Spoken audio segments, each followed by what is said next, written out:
এই পৃথিবীতে যতবার দুষ্টের আগমন হয়েছে ততবারই শ্রীবিষ্ণুর একটি করে অবতার জন্ম নিয়েছে। হ্যাঁ, আজ আপনাদের আমি 10 অবতারের কথাই বলবো। প্রথম মৎস্য অবতার। মৎস্য অবতার মনু নামের এক রাজাকে মহাপ্লাবন থেকে রক্ষা করেছিল। তারপর থেকে এই পৃথিবীতে মৎস্য অবতারের পূজা হয়। দ্বিতীয় কুর্ম অবতার। কুর্ম কথার অর্থ কচ্ছপ, যে মহাজাগতিক সমুদ্র মন্থনের সময় ভারসাম্য বজায় রেখেছিল, এবং তারপর থেকেই শ্রী বিষ্ণুকে কচ্ছপ রূপে এই পৃথিবীতে পূজা করা হয়।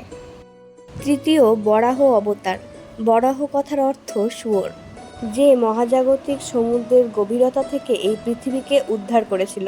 শুধু তাই নয়, হিরণ্যকশিপু নামক এক দৈত্যর ভাইকেও সে হত্যা করেছিল।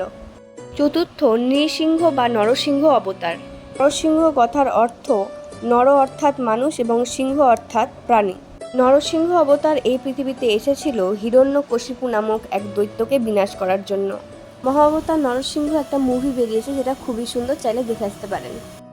পঞ্চম বামন অবতার।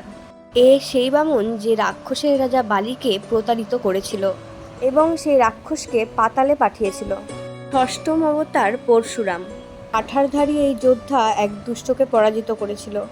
এই পরশুরাম ছিল শিবের অনেক বড় ভক্ত এবং শিবের কাছ থেকেই সে অস্ত্রবিদ্যা শেখে।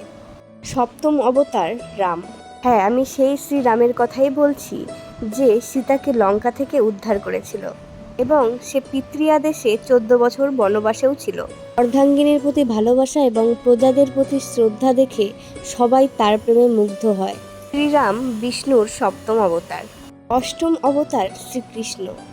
অনেকের মুখে এই কথাটি শোনা যায় যে শ্রীকৃষ্ণ বিষ্ণুর অবতার নয়, কারণ সে নিজেই গীতার মতন একটি গ্রন্থ রচনা করেছিল। হ্যাঁ, একটা কথা সত্যি, কৃষ্ণ শ্রী বিষ্ণুর অবতার হোক বা না হোক, কৃষ্ণের মায়া থেকে বেরোনো অসম্ভব। নবম অবতার বুদ্ধ। কলিযুগে জ্ঞান এবং শান্তির প্রচারের জন্য জন্ম হয়েছিল গৌতম বুদ্ধের। বেশিরভাগ বৈষ্ণবরা মানেন শ্রী বিষ্ণুর নবম অবতার গৌতম বুদ্ধ। দশম অবতার কল্কি। কল্কি অবতার সেই দিনে আসবে যেদিন কলিযুগে মানুষে মানুষে শুধুমাত্র হিংসা থাকবে।